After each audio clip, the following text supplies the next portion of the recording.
In the early 1900s, Ellen White had a vision of a council meeting. One in authority stood before the meeting and presented a map to the participants. On that map were small jets of light. Each stream of light represented an individual who responded to the gospel.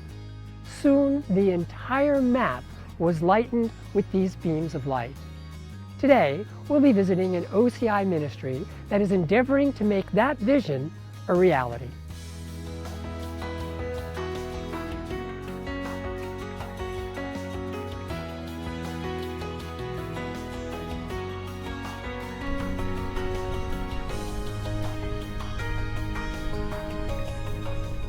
As Ellen White continued to watch the vision, she gazed upon that map lightened up.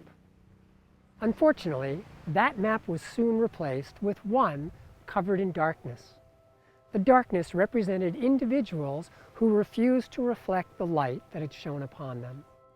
The Lay Institute of Global Health Training, or LIGHT for short, was born with the vision to train medical missionaries around the world.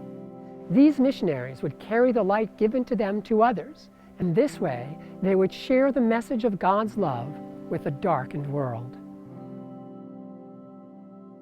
Back in the year 2003, 2004, when I was serving as a vice president at OCI, I got a call from a friend from Germany who had been very active in Central Asia, supporting gospel workers. And he said, you know, because they're only using the gospel approach, they're having trouble getting good studies. And we need to do medical missionary work. Having used medical missionary work in many different countries, that surely, as God said it would work in all countries, it would work in a moderately Muslim country as well. So I went to some of the leaders in ASI and I said, look, we'd like to put together a team, we'd like to put together some funds. And some of these brothers thought about it and they said, why just do Central Asia? Why don't we try a pilot project in several different kinds of countries, maybe an African country, maybe a Western European country, and a moderately Muslim country. And so, sure enough, they came through with some funding and we put together a pilot project. And when the 6 months was over, it was exciting to see the change that had developed in the student body that was there, and that it was making a significant difference in the ability of their workers to reach their population. There's a huge need in the world for lay training and medical missionary work. Ellen White calls for every church member to take hold of medical missionary work, but as I've traveled around, I noticed a lot of lay members don't really understand what medical missionary work is, so we offer a 4-week intensive. We call it the Essentials of Health Evangelism. And it's a full month commitment. We do classes all day, but we get the church members active in outreach while we're working with them. So we're both doing theory training, we're also doing hands-on training, teaching them how to go into the community and do health expos, door-to-door work, cooking classes, and teach them that evangelism is really a cycle. It should be going on continually, building contacts, relationships with people, and that the health message is really the best way to reach people. You know, we'd like to see that Seventh-day Adventists are known as the people that live healthy and have a really great message to share about how to live better and prevent disease and even reverse some diseases. The local church can be a powerful tool in the hands of God to effectively reach any community. When you incorporate practical health evangelism, the church becomes alive and dynamic, and it just integrates with all the other departments of the church, and it makes it a powerful place to be. Our primary emphasis is in developing new training programs. In Asia, in Africa, in South America, Central America, we're working to develop permanent training schools that could be used to provide medical missionaries to work in their country and in other countries. And so we help to establish these schools. It's very hard when you're trying to start a school to develop your own curriculum. And so we have a team of health professionals and experienced missionaries that refine, research, keep our material up to date. We have our core curriculum for our Essentials course, which is our shorter program. And then we also have a curriculum for our longer 6-month course. We work with lay groups, we work with churches, unions, If anybody wants to start a lay training school in medical missionary work, we're there just to help. They can use our material, and we don't charge anything for it. We also translate our material in local languages. Another thing that we do to help establish projects is by recruiting missionary teachers to come help. We have a network, a growing network of medical missionary teachers around the world that speak multiple languages. We do what we can, but we don't run and we don't control and we're not on their boards. We're just only there to assist. In this kind of work, you can get so wrapped up and so busy that it's hard to find time to develop your project. So we are in the midst right now of developing advanced training programs. We have an excellent one-year advanced course that we're developing. We also have floor plans for helping projects develop lifestyle centers, business plans for developing restaurants, agricultural plans for developing the farm project. We really believe that our school should follow the blueprint of education, that the students not only have a theoretical training but also practical training. And so we emphasize a half work, half study day with the students. So we have different plans and models that institutions can use to develop their industry and get their students involved and engaged in practical work.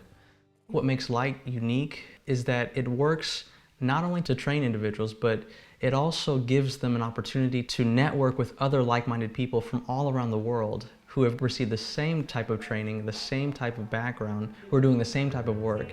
Light is more than just training, it's actually a network, a body of like-minded individuals focusing on the same direction, same goals. We have graduated over 6,000 lay members in the last 5 years. And this network of graduates stay in touch with us. And when an institution is in need, through this network, we're able to hopefully fill those needs, staff needs, missionary needs. In somewhat of a sense, we're kind of a medical missionary accrediting body that we look at curriculum and say, well, yeah, this is definitely close enough to what we are teaching in our schools, so somebody knows what to expect when they get a light training, because all of our affiliate schools have a certain level of congruency. A graduate student from Nigeria could link up with a graduate student from South Africa and Zambia, and those three could come together and work to establish a new school in Tanzania. They'll all be on the same page because they've all been taking the same training.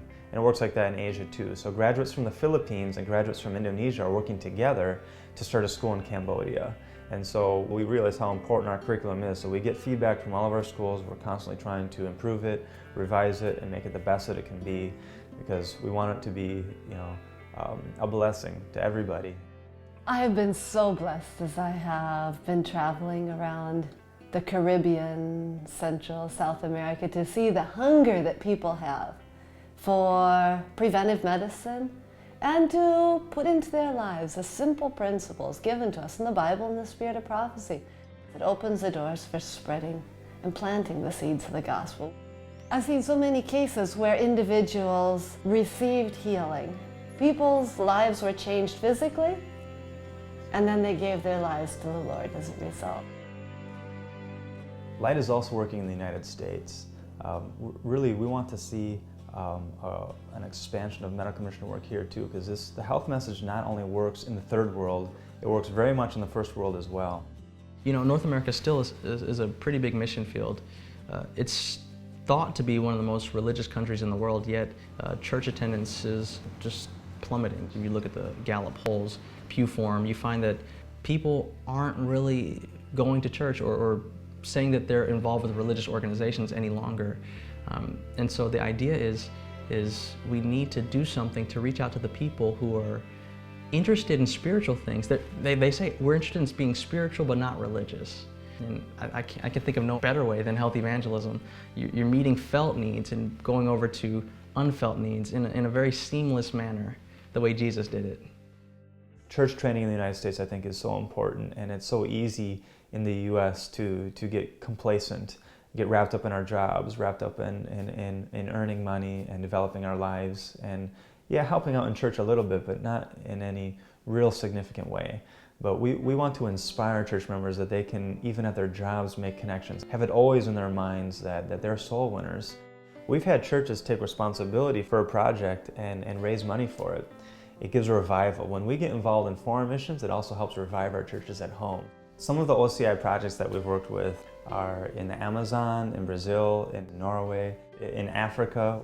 One of them that really comes to mind is Vida Internacional in Honduras. In 2007, two young guys came into our office and said, we want to start a project in Honduras, and is there any way you can help us? And so this is right when Light was taking off. I said, well, I think we can.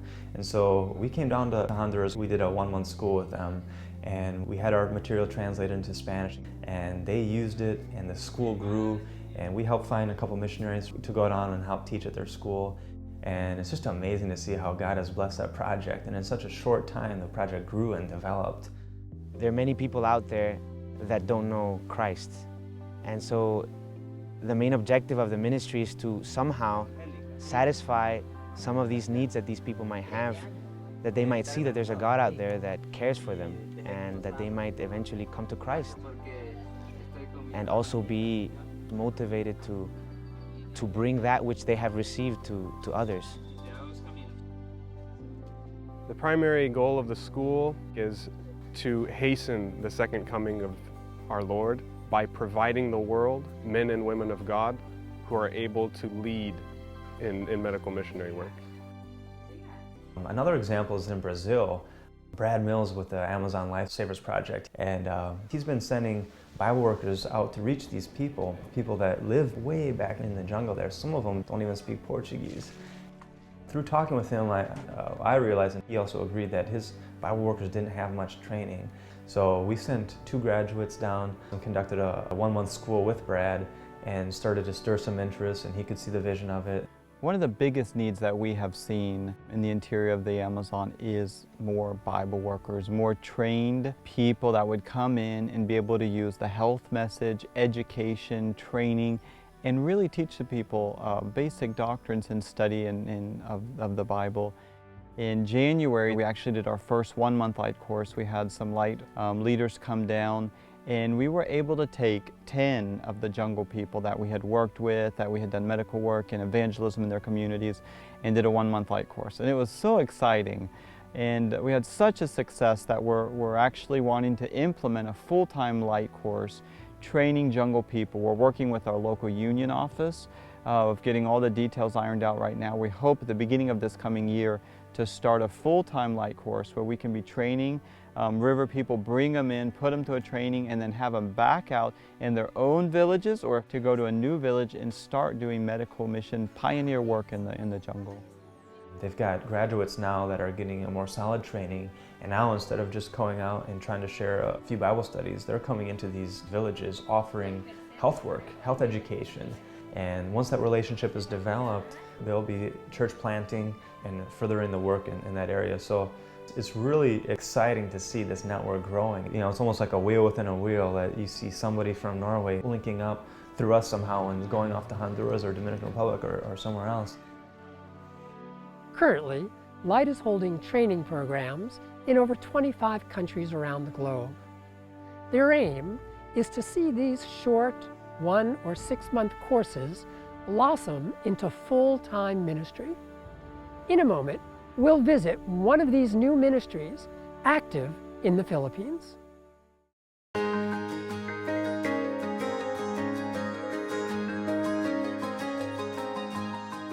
When you think of missionaries, what do you picture? For many people, the image of a doctor, teacher, or pastor in a remote country comes to mind. But the truth is, God needs people with many different skills in His work both around the world and close to home. At OCI, we're passionate about helping to connect mission-minded people with our network of more than 80 ministries. Each project aims to share the gospel in practical ways, and they need skilled workers of all types. Mechanics, gardeners, cooks, and designers, just to name a few. And of course, they also need teachers and doctors. If you're interested in serving at an OCI ministry, visit our website for a list of current opportunities, or call our office. We'd love to talk to you.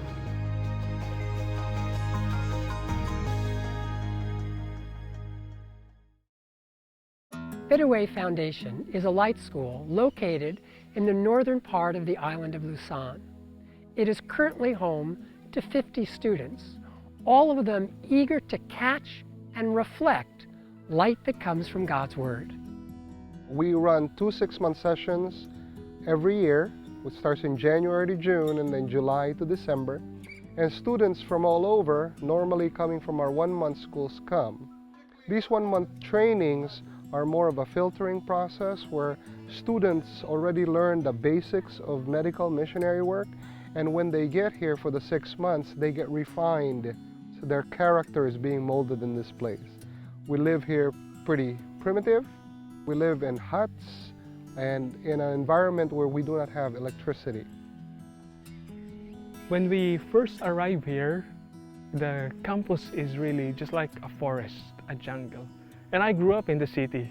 There's no electricity, water is really hard during those times. And there were several months when we were staying in tents. And now we're still here. We're still here serving the Lord. Here in our place, we have work education program where our students go out in the field every morning. We teach agriculture here, cooking, and also construction. And it becomes balanced because in the afternoon they sit in the classes and we teach them what it is to become a medical missionary. They learn the practical things of life. They learn farming, and not only the mere farming, but they are learning humility, especially the students who came from a comfortable life. We have 3 kinds of students. One that is paying, they pay for the program. One is step out of faith students, and then one is working students. Our working students are the ones that keep the agricultural program going, and that's where we get additional income. The step out of faith students is when they don't have any money, but they do come because they believe they come because they're called by God. And they're here, and their faith is truly tested. And we try to find sponsors for them. Somehow the Lord provides. The Lord takes care of all their needs. Right now, I had so many struggles with my family because they are questioning me why I am here. Why not go and work to earn your own money? My father told me that, but it's not money that I am looking for, it's the peace. I went here saying, Lord, I may not have everything, but just use me. Usually in the morning and in the evening we have our worship, and I thank God for giving me the privilege to do the opening prayer, to lead a song service, and to share some messages. In the Ministry of Healing, page 248, to those who surrender their lives to His guidance and to His service will never be put in a position where God has not made provision. That's the promise of God that I am really holding on right now. That though there are many struggles that I am facing every day in my teaching, He will be there wherever I go.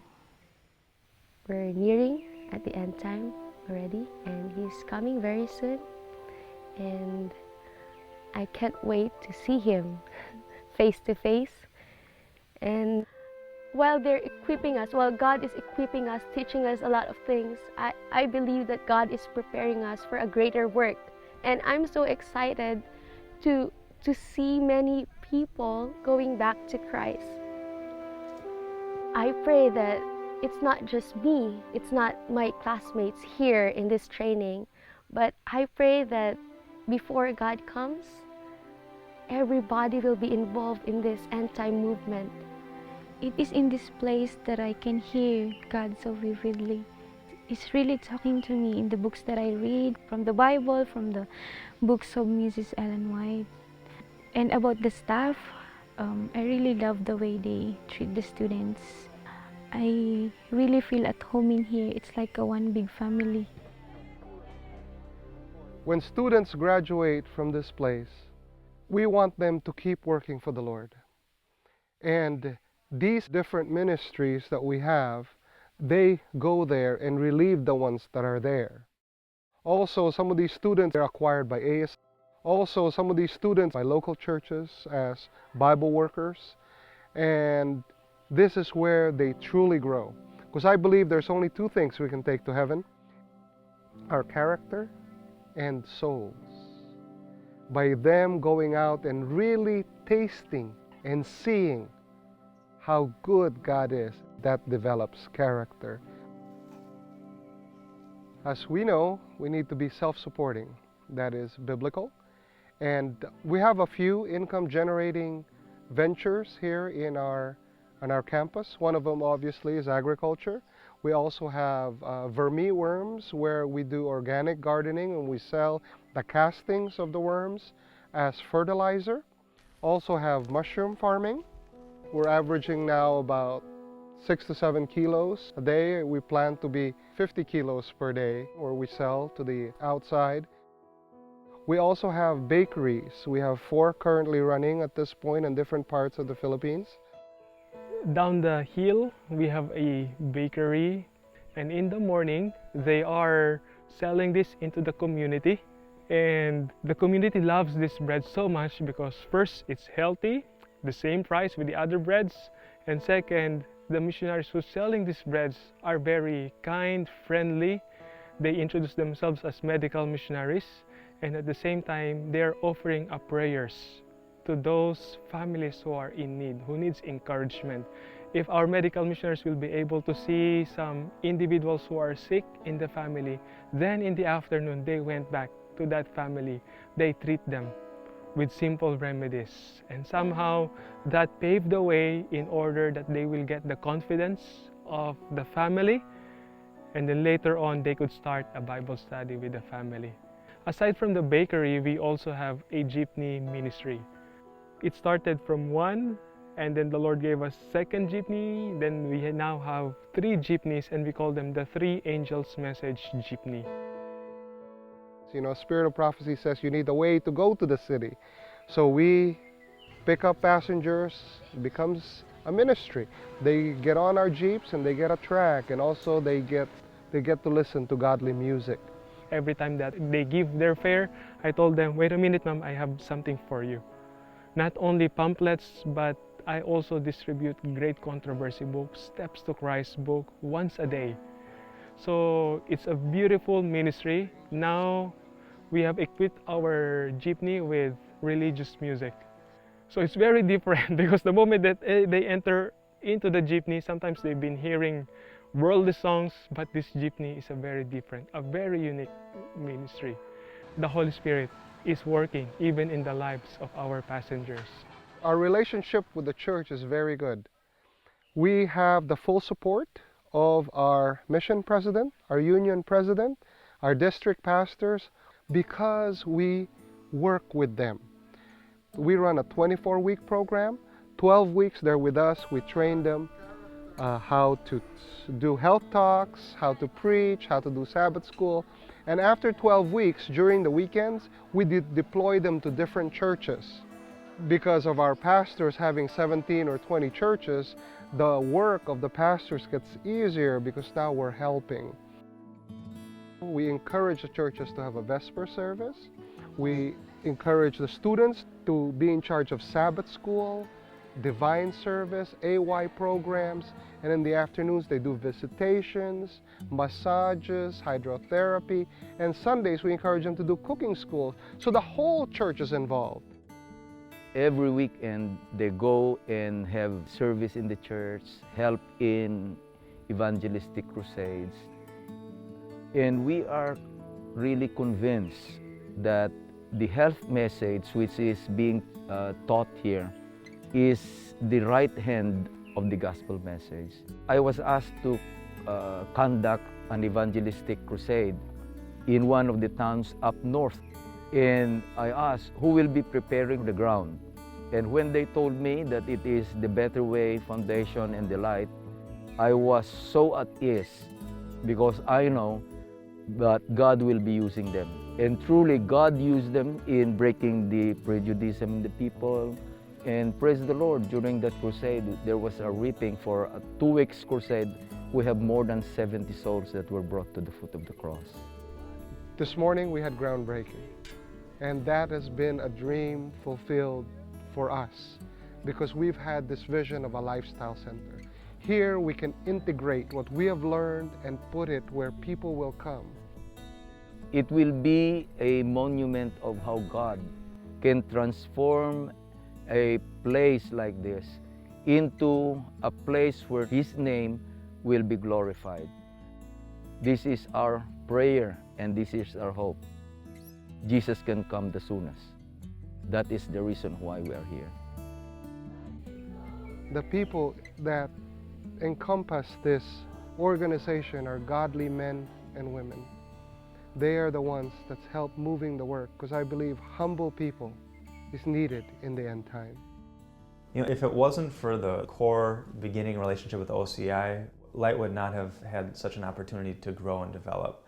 Light is working with so many OCI institutions. When the OCI institutions that have medical missionary training courses really united together with this Light project, this is when it really helped to expand the work. And now, when we work to develop a new project, let's say for example in the Philippines, we want to see these projects become OCI ministries.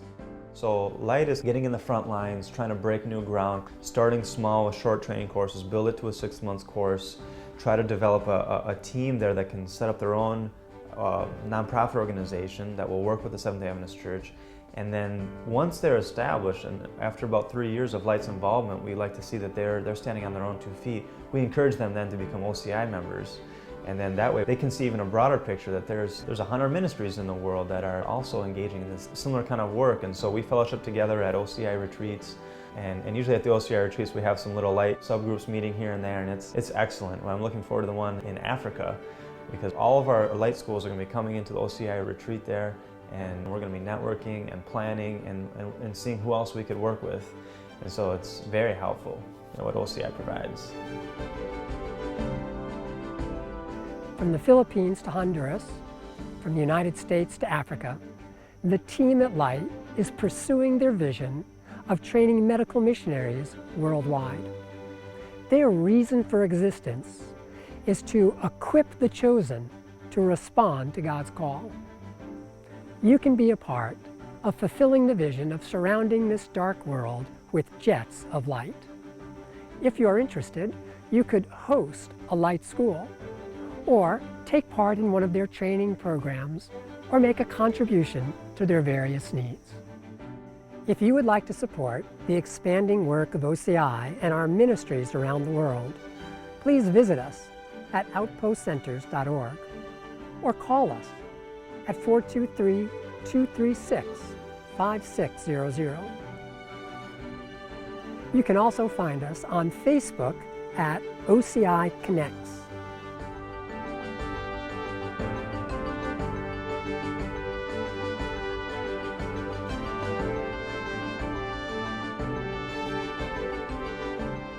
For OCI Reports, this is Stephen Grabiner.